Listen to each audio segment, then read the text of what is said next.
A manhã após o casamento começou em um silêncio enganoso, como a calma que precede a tempestade. O alvoroço da celebração ainda ecoava pela casa entre presentes espalhados e o rastro da festa que havia tomado conta de tudo. Acordei com a sensação de que finalmente as preocupações haviam ficado para trás, que agora poderíamos saborear aquele momento tão esperado. Ao me aproximar do meu marido, peguei do cabide minha dublenca predileta, aquele presente inestimável da minha mãe, que eu guardava com tanto carinho. Ela caía como uma luva nos dias mais frescos, envolvente não só pelo tecido, mas pelo que representava: elegância, história, afeto. Era mais do que uma peça de roupa, era um abraço nos invernos mais rigorosos, uma memória viva que me acompanhava. Mas o destino parecia ter outros planos. Ao cruzar o corredor, deparei-me com minha sogra, absorta em uma atividade no mínimo curiosa. Com um pincel na mão e um pote de tinta ao lado, ela repintava uma velha banqueta que até então ocupava um canto esquecido da casa.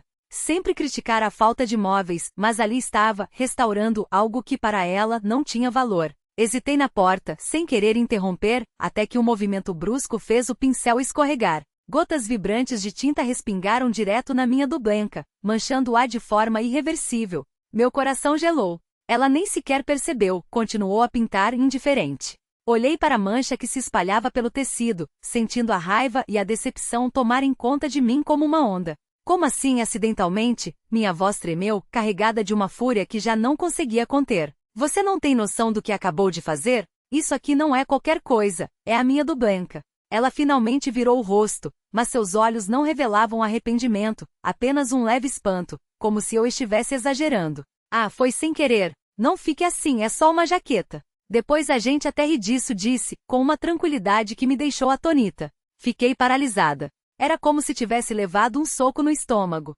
Aquela que deveria ser um porto seguro nem sequer reconhecia o dano que causará. Continuei a segurar a dublenca, observando a mancha, tentando desesperadamente encontrar uma solução, enquanto ela voltava a pintar, como se nada tivesse acontecido.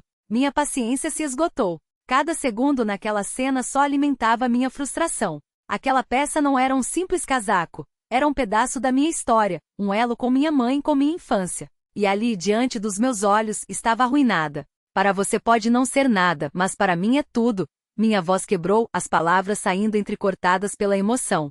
Você não entende? Eu a guardo como um tesouro, e você simplesmente destruiu. Ela finalmente parou, olhou para mim com um frio desdém nos olhos. Você é muito sensível. Olha, não é para tanto. Erros acontecem. Essa dublenca já está velha, cheia de marcas. Veja só os punhos, como estão gastos. Cada palavra sua era uma faca. Senti o sangue frio percorrer minhas veias. Não era sobre a mancha, era sobre a indiferença. Sobre como ela podia ignorar tão facilmente o que era sagrado para mim. Você realmente não liga para o que os outros sentem, não é? Perguntei, apertando a dublenca com força, como se pudesse proteger o que restava dela. Nem um pedido de desculpas, nem um gesto de reconhecimento. Nada. Seu olhar foi o pior de tudo, uma mistura de incompreensão e desprezo velado. Lá vem você de novo, fazendo tempestade em copo d'água. Ontem mesmo na festa já deu um show com aqueles olhares tortos para os convidados. Por que se importar tanto com bobagens? Naquele momento, entendi que não havia espaço para diálogo. Suas palavras eram vazias, superficiais, e só serviam para acender ainda mais a minha dor. Fiquei ali no corredor, com a dublenca manchada nas mãos, sentindo-me enjaulada. Esperava, no mínimo, um sinal de remorso, um gesto de reparação. Mas não. Ela simplesmente voltou a pintar, como se eu não existisse. A cada encontro, era a mesma história. Conflitos que me deixavam esgotada, e aquele episódio foi a gota d'água. Me senti sozinha, abandonada até na minha própria casa. Quando meu marido chegou, sua indiferença habitual só piorou tudo. Entrou, jogou o casaco no sofá e foi direto à geladeira, como se nada tivesse acontecido. Nem sequer olhou para mim, imóvel no corredor, segurando a dublenca como se fosse o último fio de uma memória. Não vai se arrumar? A gente não vai logo para a casa da minha mãe? Perguntou, sem tirar os olhos da embalagem de salgadinhos. Suas palavras foram como um balde de água fria.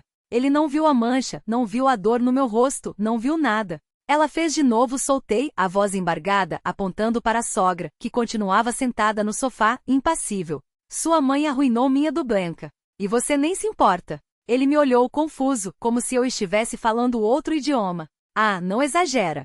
Dá para tirar essa tinta, deve ter jeito. Não é o fim do mundo, disse, mastigando sem pressa. Aquela resposta me partiu ao meio. Mais uma vez ele escolheu o caminho mais fácil, o silêncio cúmplice, a omissão que doía mais do que qualquer palavra. Não aguentei. Virei-me e saí da sala antes que a raiva me fizesse dizer coisas das quais me arrependeria. Fechei a porta do quarto atrás de mim, buscando um refúgio naqueles 4 cantos. O único som era o zumbido do ventilador, enquanto eu olhava pela janela, observando a chuva cair sobre a rua cinzenta. Ali sozinha, tentei reorganizar os pensamentos, mas a dor era maior. Não era só pela Dublenka. Era pela certeza de que mais uma vez eu não tinha voz naquela casa. E que talvez nunca tivesse. Era pesado, mas não podia me permitir desistir. Minha paciência havia se esgotado como um fio desgastado prestes a arrebentar. Pensava em como minha sogra ignorava meus sentimentos, agindo como se eu fosse apenas uma hóspede incômoda, alguém cujos limites podiam ser pisoteados sem consequência. No fundo, porém, ainda guardava uma faísca de esperança, que pelo menos dessa vez, meu marido se colocaria ao meu lado. A porta rangeu. Ele entrou com o rosto tenso e os olhos semicerrados, como se carregasse palavras difíceis na ponta da língua. Aproximou-se e pousou a mão no meu ombro com uma suavidade que em outro momento poderia ser reconfortante, mas agora só alimentava minha frustração.